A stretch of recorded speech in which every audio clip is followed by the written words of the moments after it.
कोट्यावधींची जमीन, आलिशान बंगले, फार्म हाऊस, स्वतःला ज्योतिषी म्हणवणाऱ्या अशोक खरातची संपत्ती किती? स्वतःला आध्यात्मिक गुरु म्हणवणाऱ्या अशोक खरातच्या अडचणी वाढल्यात.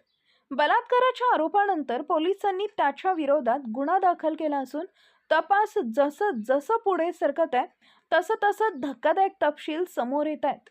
गेल्या 15 वर्षात त्यानं तब्बल 200 कोटी रुपयांची मालमत्ता कमावल्याची माहिती प्राथमिक तपासात समोर आली आहे.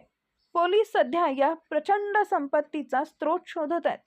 नाशिकमधील पाथर्डी परिसरात सुमारे 30 एकर जमीन असून तिची किंमत अंदाजे 150 कोटी रुपयांच्या घरात आहे.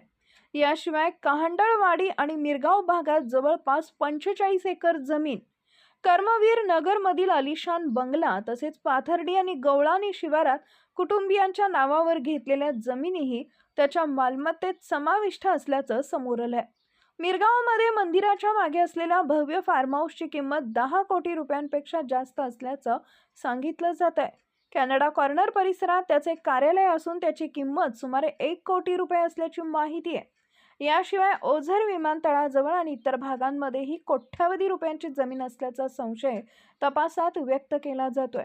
या प्रकरणातील आणखी एक महत्त्वाचा धागा म्हणजे मंदिर ट्रस्टशी असलेला त्याचा संबंध.